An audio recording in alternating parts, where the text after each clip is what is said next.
Outra pergunta aqui. Consegue ler, Cleiton? Tô sem óculos. Consigo. Sem óculos, mas eu consigo. Olá, boa noite. Será que a Michelle poderia compartilhar um momento que marcou sua carreira quanto profissional? Nossa, você olha, tem muitas, tem muitas histórias. É, é, deixa eu ver. Eu não consigo, não consegui nesse período de profissão separar muito a minha emoção das histórias. Então, em algumas vezes, o que acontecia, por exemplo, eu vou contar um primeiro fato que aí ele se repetiu em alguns momentos da minha história.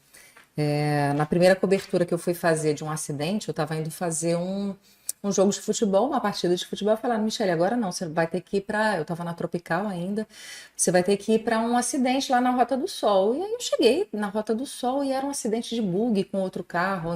O carro tinha passado por cima do bug. E foi uma cena horrorosa, porque tinha partes da pessoa pelo caminho.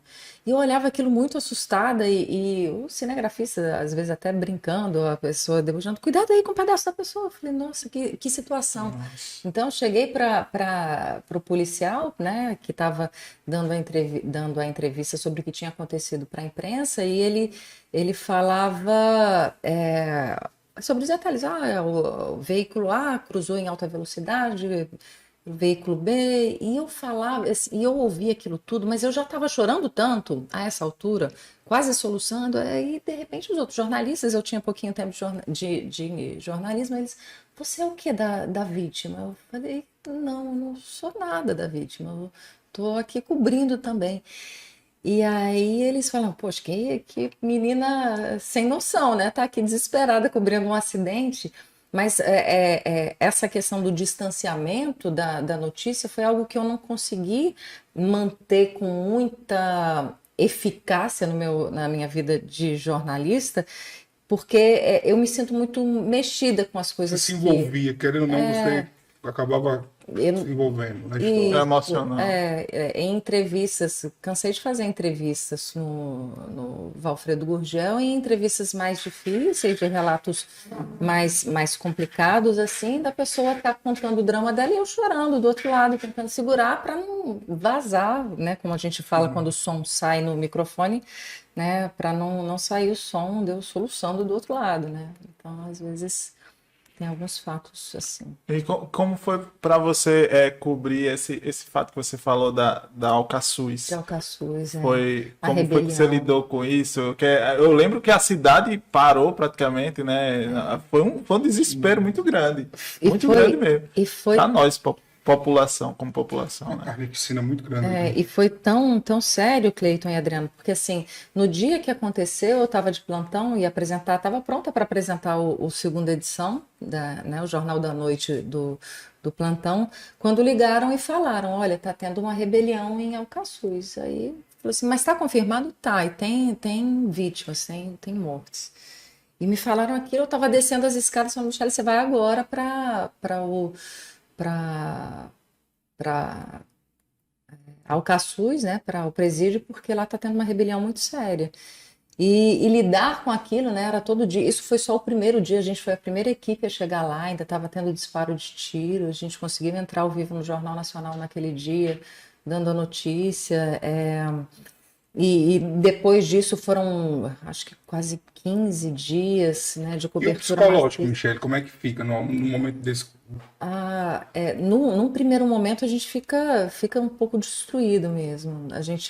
É, a gente começa a inventar algumas situações para tentar manter uma serenidade para a cobertura, né? Mas assim, a gente fica Você muito chegou a entrar complicado. no presídio mesmo ou era só de fora, A assim? gente faz a cobertura toda durante a rebelião foi fora, e depois que a situação foi Contorno. controlada, que aí a gente entrou na primeira parte, que era a mais segura, por assim dizer. Mas eu entrei em outros momentos em Alcaçuz, mas nesse momento especificamente a gente não pôde entrar logo para ver como é que estava a situação, não. Eu sempre admirei muito a profissão de jornalismo, justamente por isso, porque eu acho que vocês entram num momento como esse, psicológico um pouco abalado, o medo, né? A incerteza de vocês têm que não demonstrar isso, na frente das câmeras, eu acho que é um desafio gigante, né?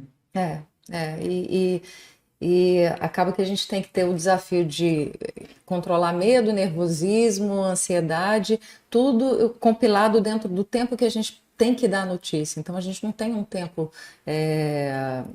infinito para dar notícia. Uma preparação também, senão chegando. Vai entrar ao vivo, você tem 30 segundos para contar toda a história. Eu falei, poxa, mas como 30 segundos para contar toda a história, para dizer que uma facção brigou com outra, que tantas pessoas estão mortas, que tem um monte de gente do lado de fora? É isso, ponto. Então, é desafiador. Cardozinho, joga aquela outra pergunta que colocaram agora há pouco aí, que é bem interessante também, essa daí que eu achei que eu disseram que eu ia perguntar. O pessoal disse, tudo que eu ia perguntando, eu vou perguntar. Diga, Como é que ela Tem que perguntar? perguntar, Adriano, tem que perguntar. Eu acho que essa daí que é como concilia a vida de...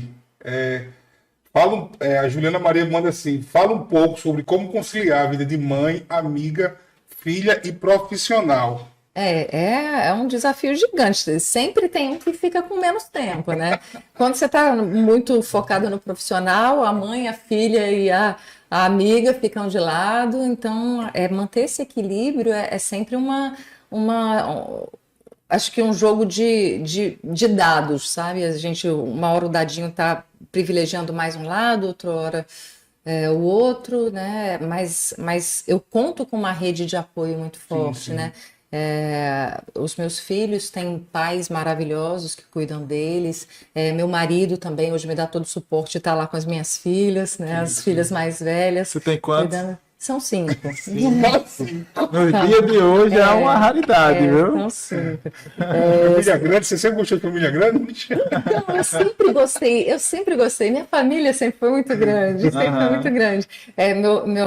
Meu pai tinha 4 irmãos, minha mãe tinha 4 irmãos. Eu falei, por que não eu também Quebrar essa barreira, ter né? 5 filhos? Por que não? Se minhas Continuar a avós tradição. puderam, por que não, né? Minha mãe teve só 3, mas tudo bem, né? Ela por ela teria mais. Isso é bem pesado. Mas né? eu acho que foi Juliana, né, que fez a pergunta.